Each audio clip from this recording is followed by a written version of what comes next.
It's that time of year again, guys. It's the holiday season when everyone likes to eat a little too much, and I got no problem with that whatsoever. But it's always the night before the holiday when everybody's in the kitchen and they're hungry and they want something to eat, and you're trying to get your main meal done for the next day, that things really start to get a little hectic. So I'm going to give you a solution for those nights, and maybe you're having a party, you can use this as an appetizer. We're going to make a cheese ball. All right, let me go over the ingredients really quick and we'll get started on this. We're going to need 10 slices of bacon. We're going to need to cook this, drain it. We want it to be crunchy.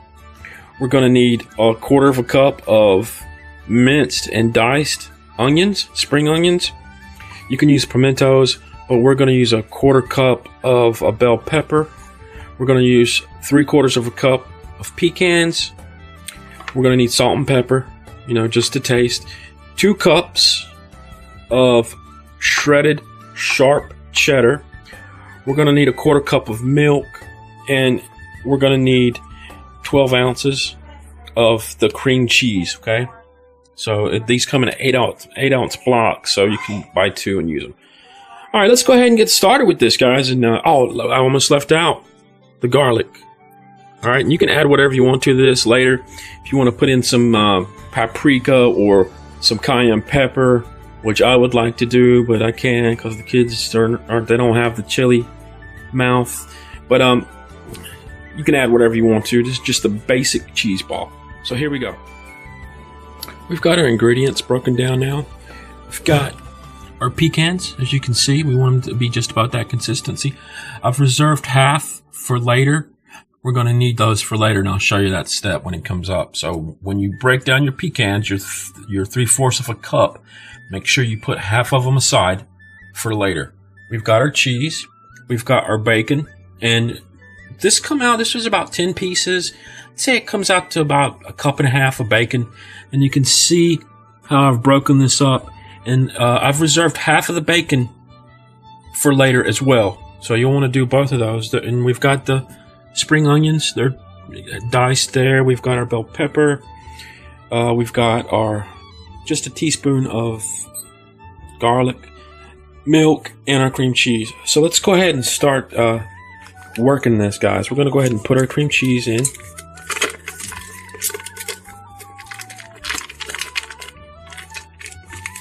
We're going to get it. I'm going to do it with one hand. Now, get out of there. Please. There we go.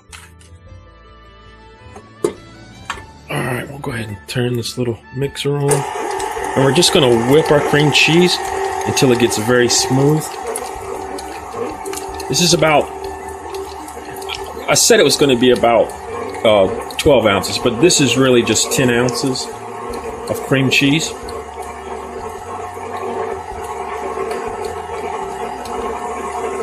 And we're going to go ahead and add our milk. This is about 1/4 cup of milk, and we're just going to add this slowly.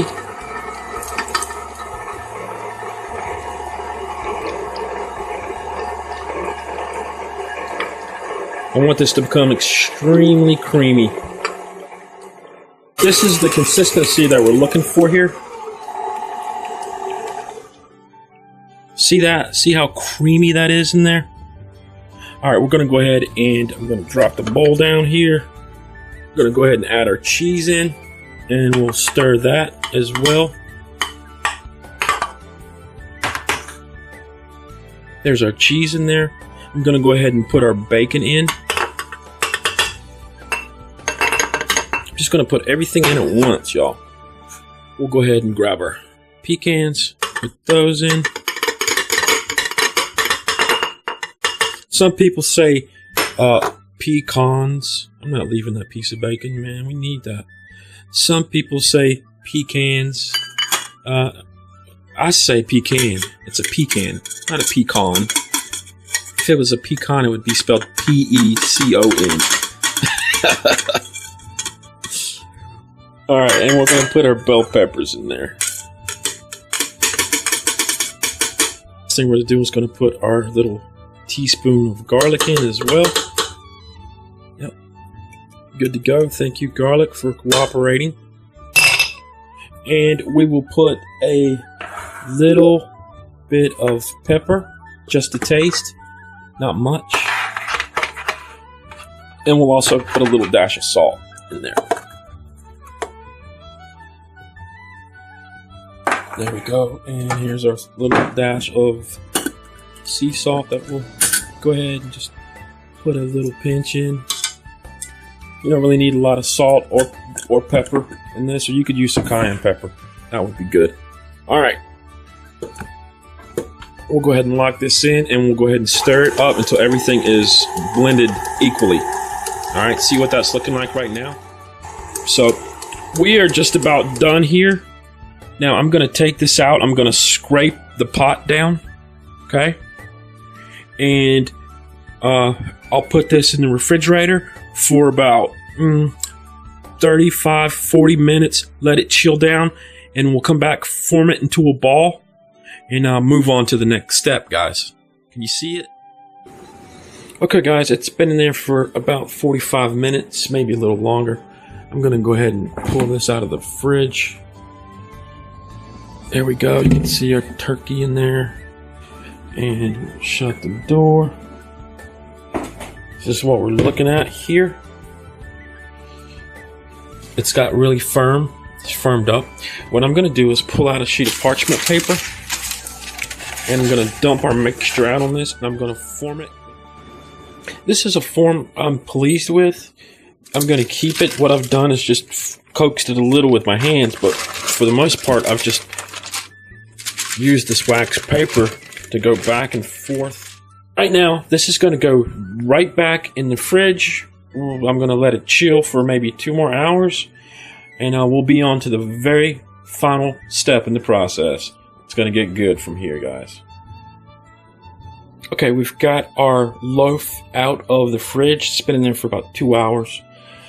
This is when the remainder of our pecans, whatever you want to say. You say pecan, I say pecan, comes in. We've got the bacon in there, and we've got the pecans as well. What we're going to do is spread this out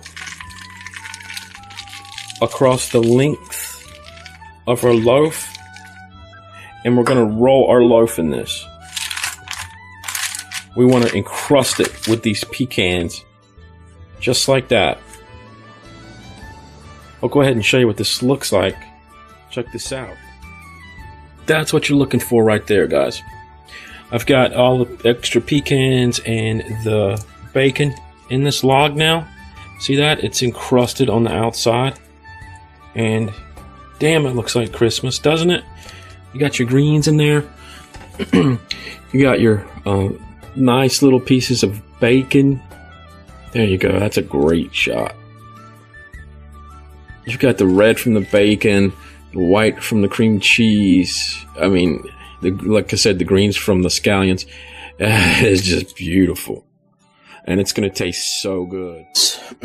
I've got some nice Ritz crackers here. You can see that they're the snowflake edition. Alright, let me go ahead and take a little taste of this. Look at the bacon on there. We've got the bell pepper and the scallion and the creamy cheese. Oh, and the pecans. Check this out. Oh. Wow.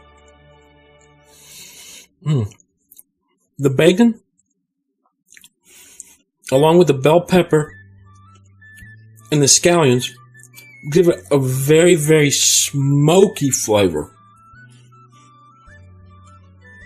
While both adding, or all three of those, well, basically the bell pepper and the onion add a great crunch to this. It's delicious.